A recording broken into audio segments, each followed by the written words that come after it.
Hey, I'm Samantha. I'm 28 now and honestly, this week was supposed to be the happiest of my life. I was about to marry James, the love of my life. It was everything I'd ever dreamed of. The dress, the venue, the feeling, all of it. Until everything came crashing down literally. At our wedding rehearsal, my own brother Derek shoved me down a marble staircase.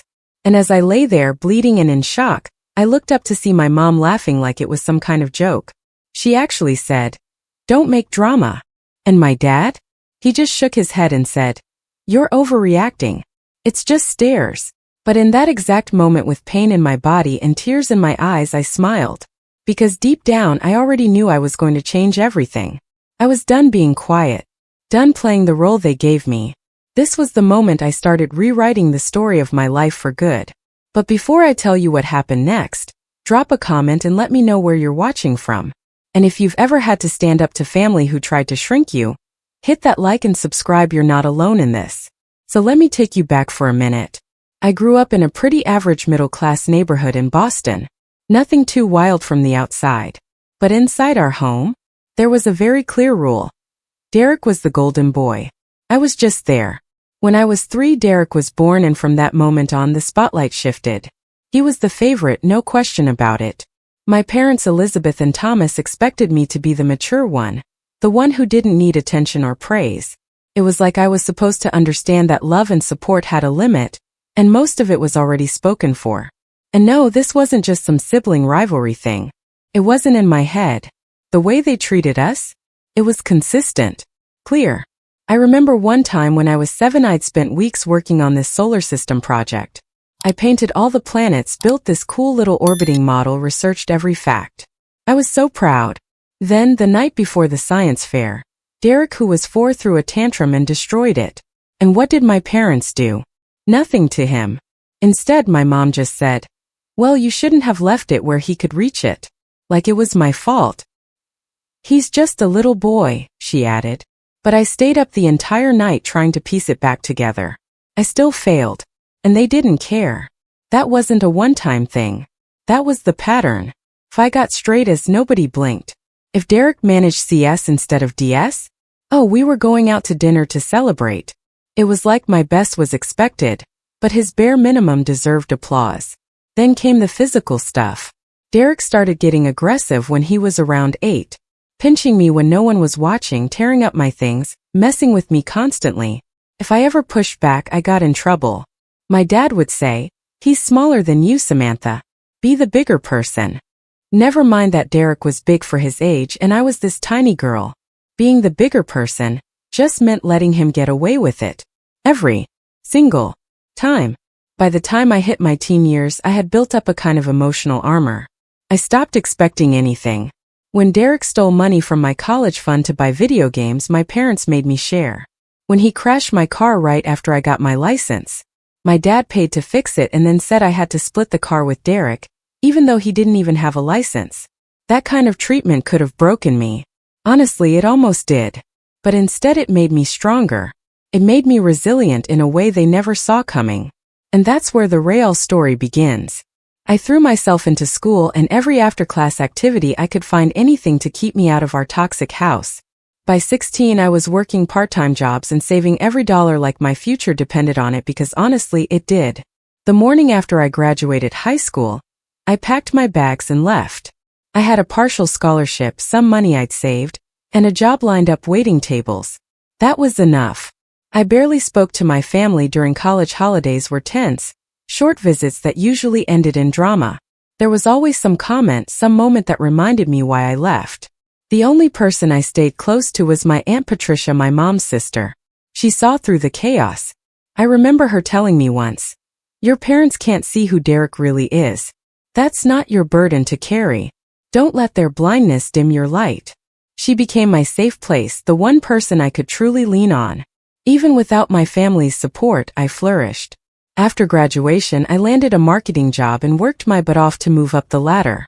By 26, I was an exec, living in my own apartment, surrounded by loyal friends, and finally living the peaceful, steady life I'd always dreamed of. And then came James. We met at a marketing conference in Chicago. He was giving this talk on ethical branding, and something about the way he spoke with passion, humor, and so much integrity just drew me in. After his session, we started chatting, which turned into dinner, which turned into hours of talking like we'd known each other forever. By the time we said goodnight, I knew he wasn't just anyone. Our relationship just clicked. It was easy, joyful, honest. James came from a loving, tight-knit family, and at first I didn't even know how to process that. His parents, Marshall and Caroline, welcomed me like I was already part of the family. His sisters were hilarious and kind, always asking about my life, my work, things my own family barely acknowledged. Their family dinners were loud, warm, full of teasing and laughter and love.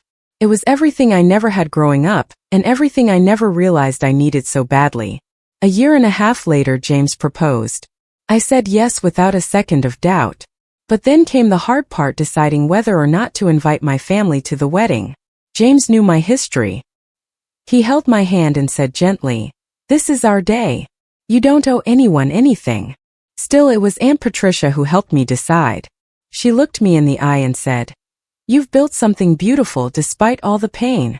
Maybe showing them that just once might give you the closure you never got." So I gave in. I sent the invites to my parents and to Derek, hoping maybe the weight of the moment would bring out the best in them. But deep down I knew better. The signs were there from the start. Every call about the wedding came with tension, criticism, or subtle jabs. But I ignored it. I guess a small part of me was still holding on to the hope that just this once they'd show up for me. James and I picked Lakeside Manor as our venue. It was this stunning old estate with lush gardens and a peaceful lake view, exactly the kind of place we'd always imagined. We locked in the date, June 20th. 8 months to plan the wedding of our dreams. Looking back now, I wish I had trusted my gut. So, it all started pretty normal, just a lunch to talk about the first wedding plans. My mom, Elizabeth, was flipping through the venue brochure with this tight, serious look. She said, "This place is way too expensive for what it is," even though James and I were paying for everything ourselves. Then she brought up our cousin Brittany's wedding, which was at a simple church hall, and how that was totally fine. My dad, Thomas, just nodded and said, "Seems like a lot of fuss for just one day." Honestly, I expected them to not be super excited, but it still stung more than I thought. Later, when Derek joined us for dinner, I told him our color theme was navy and silver.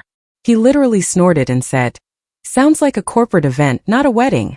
So boring, just like you two." Then he went on to ask James some weird questions about his salary and made these awkward comments about my college roommate who was going to be a bridesmaid. Yeah, not exactly the vibe I wanted. Even with all that, I wanted to keep them involved, trying to handle every meeting carefully so things wouldn't blow up. But James noticed how stressed I was getting after every family hangout.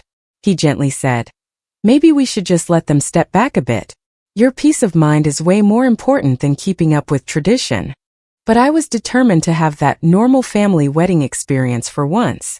I told him, "It's fine, I'm used to managing them." My best friend Jennifer, who was my maid of honor, saw all this drama firsthand. After my mom criticized every single dress I tried on, Jennifer didn't hold back. "Your mom is a nightmare," she said right after Elizabeth left to take a phone call. "And your brother? Total creep vibes." I tried to brush it off like, "Yeah, they're just being themselves." But honestly, I was close to tears. Jennifer grabbed my hand and said, "Well, themselves suck. I'm officially your family shield. If anyone tries to mess with you on your wedding day, they gotta get through me first." Her fierce loyalty hit me like a warm hug, and it was such a relief, especially compared to the love and support coming from James' side of the family.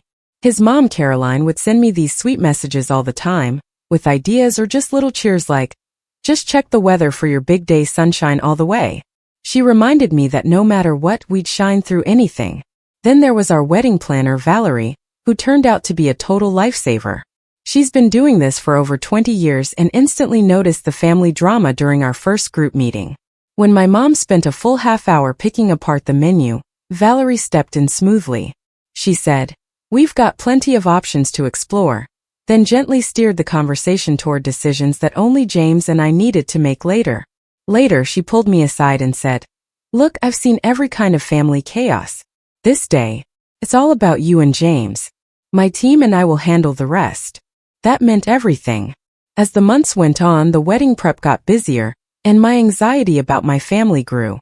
My first dress fitting should have been this magical moment, but then my mom dropped some harsh comments right there in the shop. "That neckline doesn't really flatter your figure," she said loud enough for others to hear. And then, "All that lace looks cheap."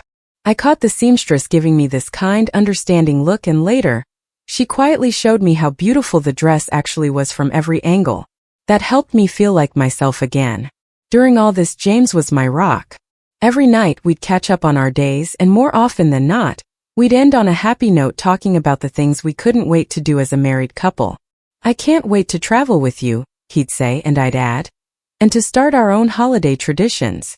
Those little talks reminded me why all the stress was worth it.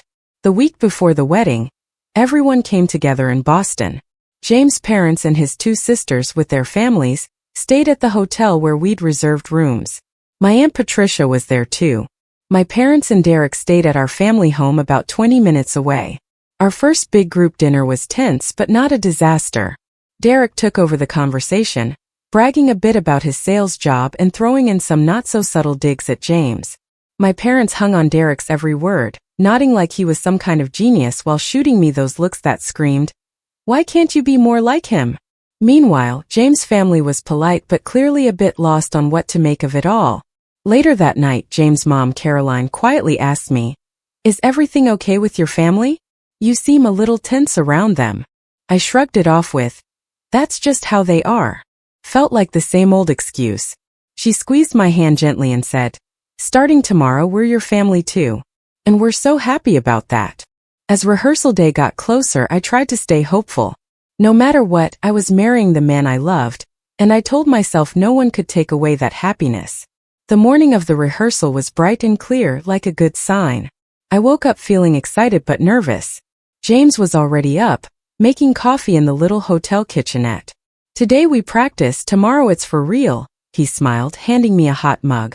"How are you feeling?" "Nervous about my family," I admitted. "But everything else feels good." He sat beside me on the bed and said, "I have to pick up my parents from the airport at 11, but their flight's delayed. You'll be okay going to the venue alone." "I'll be fine," I told him. "Valerie and I will get everything ready before the others arrive at 4. "All right," he said, leaning in for a quick kiss. "Call me if you need anything. And Sam, try not to let them get to you. Tomorrow is about us, not them." I got to Lakeside Manor around 1 p.m., 3 hours before rehearsal was set to start. The place was even more stunning than I remembered, flowers being arranged and little lights being hung up to make the evening magical. Valerie greeted me like always, calm and on top of everything. "The florist added those white roses you loved," she said, checking her clipboard. "Also, the chef wants to confirm the late-night snack. Other than that, we're right on track." We spent a couple of hours going over the last details when my phone buzzed. It was a text from my mom, "We're here. Where are you?" Turns out, my parents and Derek had arrived way early, even though rehearsal wasn't supposed to start for another hour. When I found them in the main hall, my mom was giving the decor a hard look. My dad kept checking his watch like time was against him, and Derek was scrolling on his phone looking totally bored. When we walked in, my mom immediately said, "These paintings look fake." Just her way of breaking the ice, I guess. Then my dad added, "They're just reproductions. The ceremony starts at 4. I looked around confused. "Why do we have to get here so early?" I asked. That's when Derek finally looked up from his phone. And wow, I could tell right away his eyes were red, and he was swaying a bit. It was only 3 in the afternoon, and he was already drunk. "Nice place, Sammy," he said with that annoying smirk, using the nickname he knew I hated. "Must have cost a fortune. James must be loaded." I took a deep breath, trying to stay calm. "James and I are paying for it together. And please don't call me Sammy." He just rolled his eyes and wandered off toward the bar where the staff were setting up. My heart dropped watching him sweet-talk a young waitress into giving him a drink even though the bar wasn't open yet. Over the next hour, the rest of the wedding crew showed up. Jennifer, James's sister, immediately stood between me and my family like a shield. James's parents and sisters brought such genuine warmth and excitement, it felt like a little safe bubble. My Aunt Patricia gave me a tight hug and whispered, "You look amazing, sweetheart. Don't let anyone dim your light today." That meant everything. By 4:15, Everyone was gathered in the garden where the ceremony would happen. Pastor Collins, who was officiating, gathered us to explain what would happen next. Derek kept interrupting, asking how long it would take, cracking jokes about James getting cold feet. I could smell the alcohol on his breath from across the yard. Pastor Collins suggested, maybe we should start practicing the processional? As politely as he could. As we lined up, Derek stumbled a little and bumped into one of the bridesmaids. James's dad frowned, and his mom looked worried. Valerie, one of the bridesmaids, smoothly steered Derek back to his spot and whispered something that seemed to make him straighten up for a moment. The rehearsal was rocky. Derek missed his cues twice because he was too busy flirting with one of James's cousins. My dad kept checking his watch and sighed loudly. Meanwhile, my mom was critiquing the flowers to anyone who'd listen. Couldn't they get real orchids? I overheard her ask James's aunt. Those look like the cheap ones from the grocery store. James caught my eye and gave me a calm, encouraging smile. His steady presence kept me grounded as we tried to get through the ceremony. Pastor Collins kept his cool through all the chaos, but I noticed his eyes were tighter than before, like he was holding something in. When the rehearsal wrapped up, the staff started clearing the garden for dinner. James excused himself to help his grandma, who just arrived and needed some help finding her way. In that quiet moment when he was gone, Derek came up to me on the grand staircase landing. So little Sammy finally found someone desperate enough to marry her. He slurred loud enough for people nearby to hear. I said softly, Derek, you're drunk. Please go get some coffee before dinner. He snapped back. Don't tell me what to do. You've always thought you're better than everyone. Miss Perfect with her fancy job and fancy fiancé. I caught my parents watching from the bottom of the stairs doing nothing. Jennifer was busy helping James's grandmother and didn't notice. This isn't the time or place, I said, trying to brush past him. We can talk when you're sober. Derek's face twisted with anger, and his voice was sharp when he stepped closer. You're always twisting things, trying to turn Mom and Dad against me, he hissed. I tried to deny it, but I noticed some guests nearby were already watching us, the tension thick in the air. Valerie was coming toward us, worry written all over her face. You've always been jealous of me, Derek went on, his voice getting louder. Mom and Dad always liked me more, and you just couldn't stand it. I took a deep breath, trying hard not to let him ruin this day for me. I'm going to check on the guests, I said, turning away toward the upper level.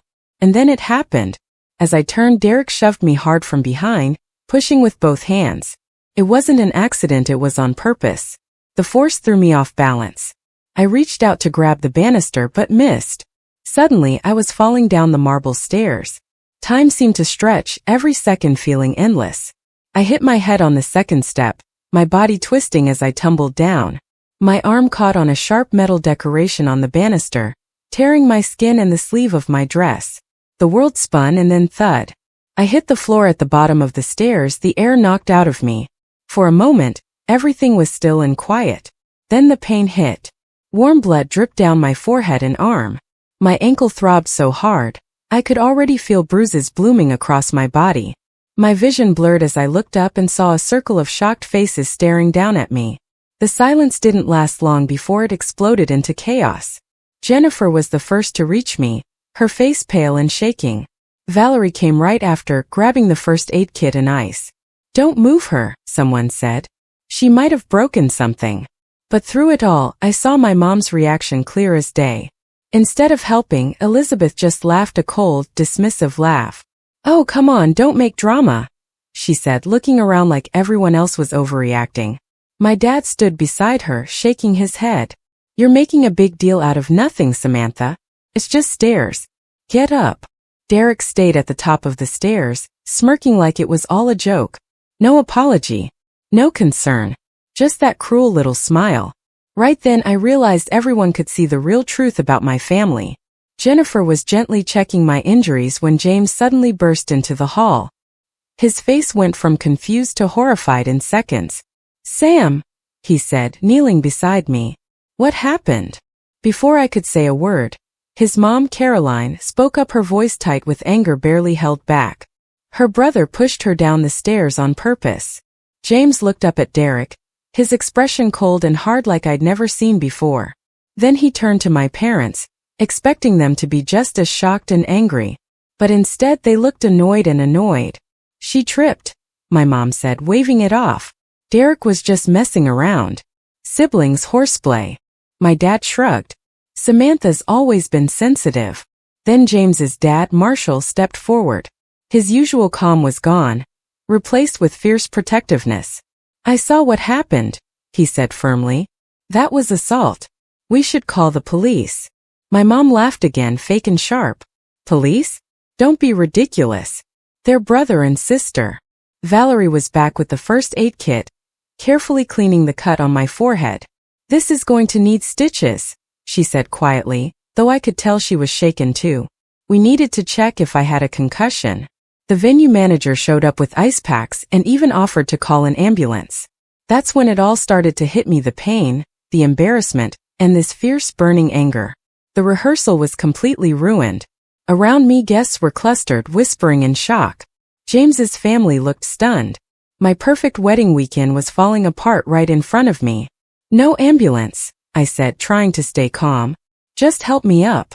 James and his dad gently helped me into a nearby chair. My dress was torn, blood-stained, and my ankle was swelling right before my eyes. Jennifer was doing her best to stop the bleeding from a nasty cut on my arm where the banister had scraped me.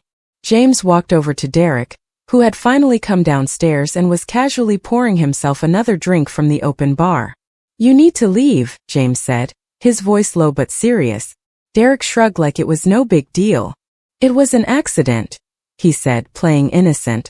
Yeah, sure, my mom chimed in, nodding. James, you're overreacting. Samantha will be fine. Then James's dad stepped up. Either you leave now or I'll personally walk you out. After that, I'll call the cops, he said. James's brother-in-law Michael, who I later found out was a lawyer, backed him up. Finally, my dad showed the tiniest flicker of concern. But honestly, it wasn't for me. Let's not do anything rash, he said nervously. Derek, maybe you should go home and sleep it off. Derek just shrugged again, totally unfazed. Whatever. This rehearsal was boring anyway, he said, heading toward the exit. He paused only to wink at me. Sorry about your little fall, Sammy. After Derek left, James's mom took control. We need to get Sam some real medical care, she said firmly. The rehearsal dinner can wait. The venue manager pointed us to a nearby urgent care. I ended up with 7 stitches in my arm and 3 on my forehead. X-rays showed my ankle was sprained, not broken. The doctor also confirmed I had a mild concussion and told me to rest. By the time we got back to the hotel, it was almost 9 p.m. The rehearsal dinner was canceled, and Valerie arranged to donate the food to a local shelter. James's sisters took over letting guests know what was happening, and Jennifer gathered my things from the venue. In our suite with James, Jennifer, and his parents around me, I finally let it all out. The physical pain wasn't nearly as bad as the emotional hurt having my family's true colors shown for everyone to see. I'm so sorry, I sobbed. I never should have invited them. James held me gently but firmly. None of this is your fault, he said. His mom, Caroline, nodded. The only people who should be sorry are your brother and your parents. Should we postpone the wedding? James asked softly. Give you time to heal? That question hung heavy in the air. A part of me just wanted to hide away and forget the world. But an even stronger part, the part that had survived years of this toxic family, refused to let them steal this day from me too. No, I said, sitting up despite the pain. The wedding's still happening. Jennifer squeezed my hand. Are you sure, Sam? I nodded, calm and certain. Absolutely sure. But tomorrow things will be different. Very different. James looked at me, seeing the fire in my eyes. What are you thinking? I took a deep breath. I'm thinking it's time they learned that actions have consequences even in our family. The next morning I woke up aching all over, but my mind was sharp. The bruises, the stitches, the swollen ankle, they were all there. Proof of what Derek had done. But so was my strength. But somehow, despite everything, I felt lighter than I had in years. James was already up, watching me with that worried look he gets. How are you feeling? He asked softly.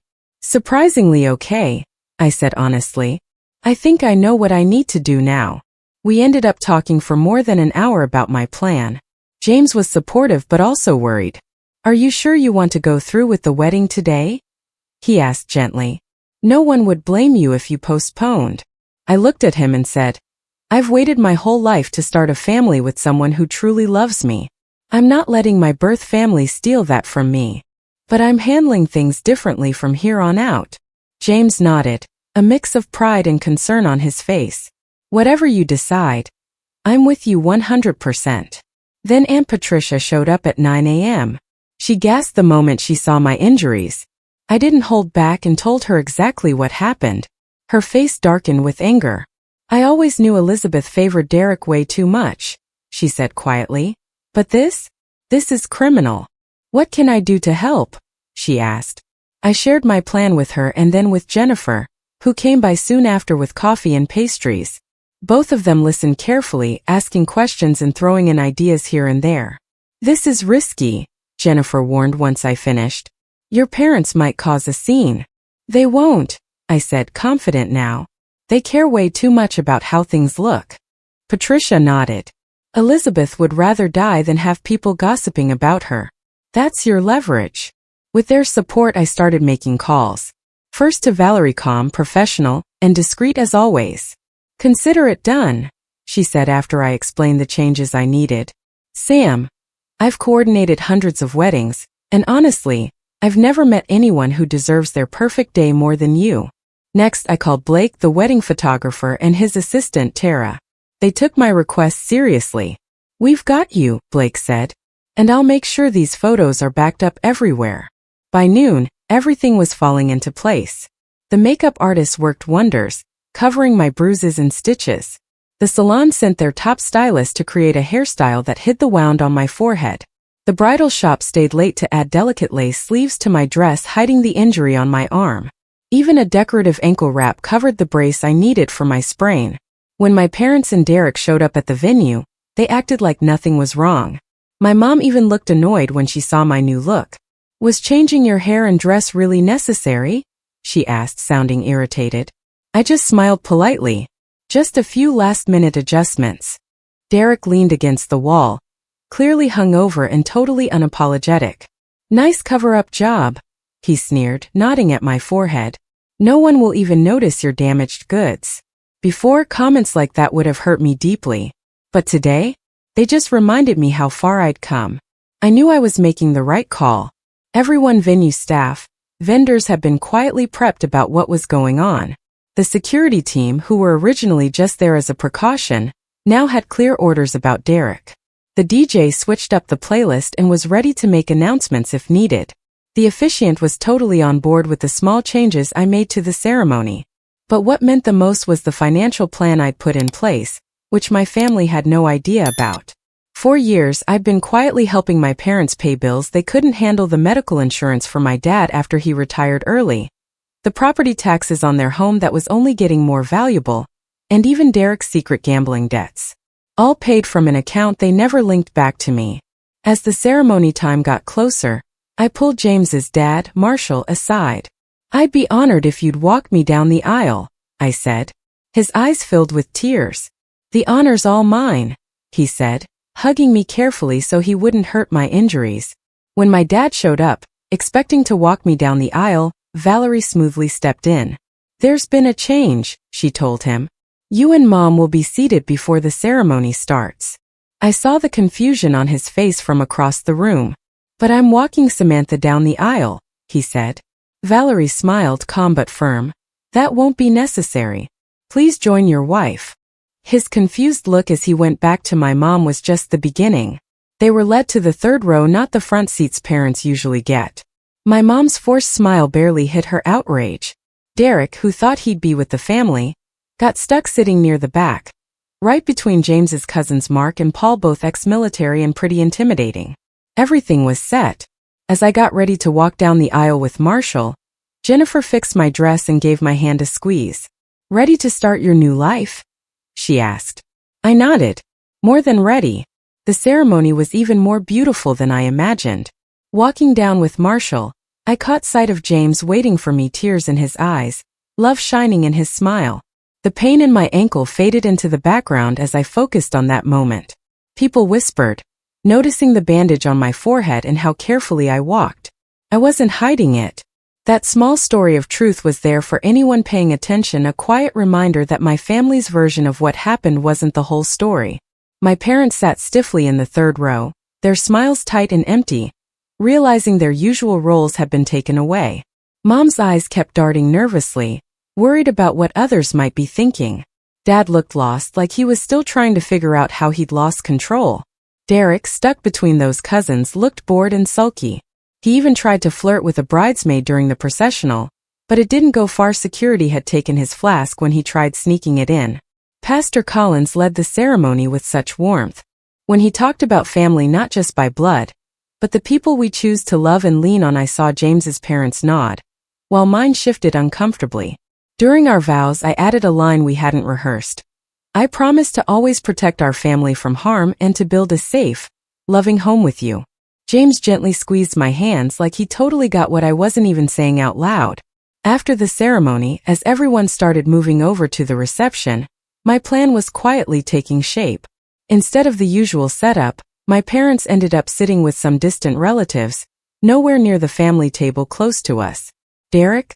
Well, he was stuck with James's older relatives, way far from the bar and the dance floor, which honestly felt like a small win. During cocktail hour, my dad came over looking confused and a bit annoyed. "There's got to be a mistake with the seating," he said, his voice stiff. "And why am I not giving a speech?" I stayed calm and looked him straight in the eye. "No mistake. And no, you're not speaking today." He pushed back. "But I'm your father. It's tradition." I smiled softly. Traditions change, especially when they stop working. His face flushed red. "What's gotten into you? Is this about yesterday?" Derek scoffed from the side, trying to downplay it. "I barely touched you. You're always blowing things out of proportion." I kept my cool, even knowing a photographer was snapping pictures quietly just a few feet away. "We both know what really happened," I said low. "And we both know what's been going on my whole life." Before he could say another word, James stepped in, wrapping his arm around my waist like a shield. "Everything okay here?" he asked, sounding polite but his eyes sharp. My dad backed off, muttering about ungrateful kids, and went back to my mom, who was clearly fuming at where they'd been seated. The rest of the reception went beautifully. James and I had our first dance slow and careful, since my ankle was still sore. Everyone cheered quietly as he held me steady, his love shining through every little move. When it was time for speeches, James's dad, Marshall, went first. He talked about welcoming me into their family, saying, "From the moment we met Samantha, we knew she was something special. Her strength, her kindness, and how she keeps going no matter what, it inspires all of us. We're so proud to call her our daughter." Then Jennifer, my best friend since college, spoke through tears. "Sam has been through so much that would have broken most people, but she never lets it harden her. She just keeps looking forward, building a better life, not stuck in the past. James, you're not just marrying a wife, you're marrying a warrior." When it was finally my turn, I felt calm and sure as I stood there, James standing beside me. "Thank you all for being here today." I started. "A wedding is usually about bringing two families together. But I've learned that family isn't always about blood. Sometimes, family is about the people who love you, support you, and lift you up, not those who push you down." I looked briefly at my parents and Derek. "I'm thankful today for everyone who has truly supported us with love, not pain. For those who understand family means care and protection, not control or cruelty. James and I are starting our own family today, one built on respect and real love." The room went quiet. My words landed where they needed to. My mom looked pale, my dad stared down at his dessert like it was suddenly way more interesting, and Derek was busy trying to sweet-talk the server into giving him another drink, even though Valerie had already set a firm limit for him. As the night went on, Derek got more and more frustrated by the boundaries around him. When he tried to walk over to the main family table, James's cousins appeared right beside him, blocking the way. When he tried to sneak in a song that wasn't on the playlist, the DJ gently let him know only the approved music would be played. Then when he grabbed the mic to make some surprise speech, the sound cut out like magic, and before he knew it, security was guiding him outside for a little fresh air. My parents watched all this unfold, and I could see they were starting to realize something had shifted. Every time they tried to come talk to me, Someone from Jennifer's side or James' family would step in with a quick question or distraction, pulling me away politely but firmly. By the time the night was winding down and James and I were getting ready to head to our hotel before our honeymoon, my parents made one last effort to take back control. "We'll see you at brunch tomorrow before you leave," my mom said, like it was a done deal, not a question. "No," I said simply. "James and I have an early flight." "But it's tradition," she pushed, her voice carrying that familiar edge of disappointment. "Family brunch after the wedding." James jumped in, calm and warm. "Our honeymoon starts tomorrow, and we're focusing on building our new family." My mom's smile tightened and she shot back. "Well, when you get back, then Sunday dinner at our house." I met her eyes without flinching. "I'll be in touch when we return," I said, my tone cool and careful. "We have a lot to discuss." Something in my voice finally gave her pause. For the first time all day, her confident mask faltered. "What does that mean?" she asked. "It means things are going to be different now," I said quietly. "Very different." As we left, showered in rose petals and good wishes, I looked back to see my parents and Derek standing apart, lost and confused. I could tell they were starting to understand that their actions had consequences they never expected. In the car, James squeezed my hand. "Are you okay?" I smiled, feeling lighter than I had in years, even with the aches and bruises still fresh. "I'm perfect," I said honestly. "For the first time, I'm exactly where I'm meant to be."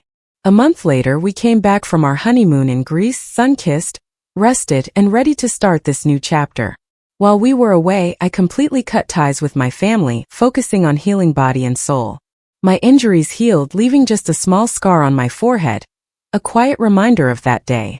Waiting for us at the apartment was a pile of mail, one envelope thick and addressed to my parents and Derek, written in my handwriting.